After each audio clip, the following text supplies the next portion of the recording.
नमस्कार, आप देख रहे हैं हिंदुस्तान न्यूज एक्सप्रेस। मैं हूं आपके साथ तनु शर्मा। उत्तर प्रदेश में अभी ज्योति मौर्य व आलोक मौर्य का किस्सा भी खत्म नहीं हुआ था। वैसा ही एक मामला बस्ती जिले धर्मसिंहपुर थाना कप्तानगंज से सामने आया है, जहां एक पति ने पत्नी को पढ़ा लिखाकर नर्स बनाया। जब नौकरी मिली तो वह यार के चक्कर में आकर अपने पति से तलाक मांगने लगी। कहा जाता है कि कामयाबी कब किसके हाथ लग जाए कुछ नहीं कहा जा सकता, और कामयाबी के नशे में चूर होकर इंसान ऐसा काम करते हैं कि लोग उसकी कल्पना भी नहीं कर सकते। ऐसा ही एक मामला बस्ती जिले से सामने आया है, जहाँ एक पति ने अपनी पत्नी की पढ़ाई के लिए खेत बेच कर्ज लिया और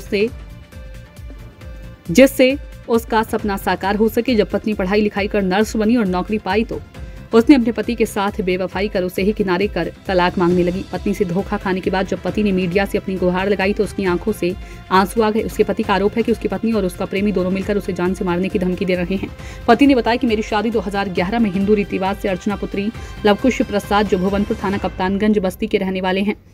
मेरी पत्नी ने कहा कि मुझको पढ़ा दीजिए, मैं नौकरी करूंगी। मेरे पास उतना पैसा नहीं था, फिर भी मैंने उसको पढ़ाने के लिए अपने पिता से बात की। मेरे पिताजी ने किसी तरह से 2-3 लोगों से कर्ज लेकर उसको पढ़ाने के लिए पैसा लिया और उसका एडमिशन राज नर्सिंग पैरामेडिकल कॉलेज गोरखपुर में स्टाफ नर्स के कोर्स में करवा दिया और वह हॉस्टल में रहकर पढ़ाई करने लगी। तो वहीं पर जब वह धनंजय मिश्रा के संपर्क में आई, जब हमें पता चला तो वह बोली कि वह मेरे दोस्त हैं, आए दिन वह मोबाइल से बात करती थी। जब उसकी स्टाफ नर्स में जब नौकरी लग गई तो वह कह रही है कि हमें तलाक देने का दबाव बना रही है और दोस्त धनंजय मिश्रा तलाक न देने पर हमें जान से मारने की धमकी भी दे रहा है। यहाँ तक कि मेरी पत्नी ने तलाक न देने पर दहेज उत्पीड़न का केस भी दर्ज करा दिया है। पति न्याय पाने के लिए जब कानून का दरवाजा खटखटाया तो वहाँ उसकी कोई सुनवाई नहीं हुई। उसने इसकी शिकायत प्रदेश के मुखिया योगी आदित्यनाथ से की और बस्ती के एसपी ऑफिस जाकर किया, जिससे कि उसको न्याय मिल सके। देखिए शमसुल हक खान की रिपोर्ट। क्या मामला है आपका, क्यों आप परेशान? सर मैं बहुत परेशान हूँ। मेरी शादी 29/5/2011 को अर्चना पुत्री लवकुश प्रसाद, ग्राम भुवनपुर, थाना कप्तानगंज के साथ हुई थी। ब्याह के उपरांत मेरी पत्नी ने कहा मुझे नर्सिंग का कोर्स करना है, तो मैंने कहा अभी स्थिति ठीक नहीं है, पैसे की बहुत समस्या है। तब कुछ समय बाद मैं अपने पिताजी से जब कहा तो उन्होंने कहा मेरे पिताजी ने कि मैं देखता हूँ। तो उन्होंने कुछ पैसे इकट्ठा किए कर्जा वर्जा लेकर, तब जाके Raj nursing paramedical college Gorakhpur में एडमिशन दिला दिया मेरी पत्नी को। वो वहीं पर हॉस्टल में भी रहती थी और एडमिशन शुरू हुआ तो वहीं पर एक मिश्रा जी थे, उनके संपर्क में आ चुकी थी। कुछ समय बाद पता चला तो ये कहने लगी मेरे मित्र हैं और आए दिन फ़ोन से बात भी करती थी।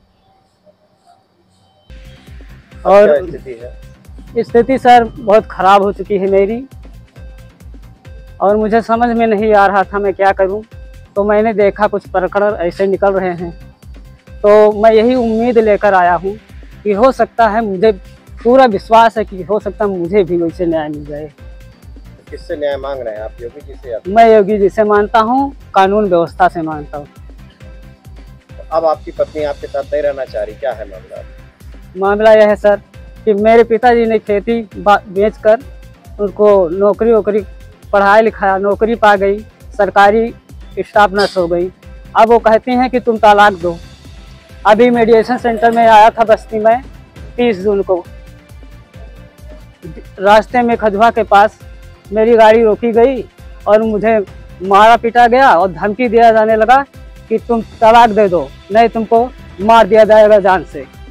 इसी उम्मीद से मैं आया हूँ, थाने पे एप्लीकेशन दिया, कोई सुनवाई नहीं। अब एसपी साहब से मेरा दरख्वास्त है, मैं प्रार्थना पत्र भी लिया हूँ, अभी दे रहा हूँ, ऑनलाइन भी किया हूँ, और मैं चाहता हूँ मुझे न्याय मिले। मिश्रा जी कौन है ये? एक गोरखपुर में राज नर्सिंग पैरा मेडिकल कॉलेज के प्रबंधक, उनके प्रबंधक जो थे उनके मिश्रा जी के बुआ के लड़के हैं। क्या नाम है? धनंजय मिश्रा। क्या ये आपकी पत्नी इनके साथ रहती है? हाँ सर, मेरी पत्नी उन्हीं के संपर्क में हमेशा रहती है। उसी के उकसाने पर मेरे ऊपर 498A का केस भी किया है और दहेज उत्पीड़न का केस भी किया है और जान से मारने की धमकी भी वही दिलवाता है हमेशा। आप अपनी पत्नी को वापस लाना चाहते हैं? वापस तो लाना चाहते हैं सर, लेकिन कैसे अब लाएं? आपकी बच्ची भी है, बच्ची कहाँ है? किस साल? मेरी बच्ची है 7 साल की, नाम है उसका साक्षी, और मैं भी बहुत प्यार करता हूँ अपने बच्ची से। लेकिन मुझे मिलने तक नहीं दिया जाता। विदाई का दावा भी मैंने किया, मैं क्या करूं सर। ऐसी खबरों के लिए देखते रहे हमारा चैनल हिंदुस्तान न्यूज एक्सप्रेस।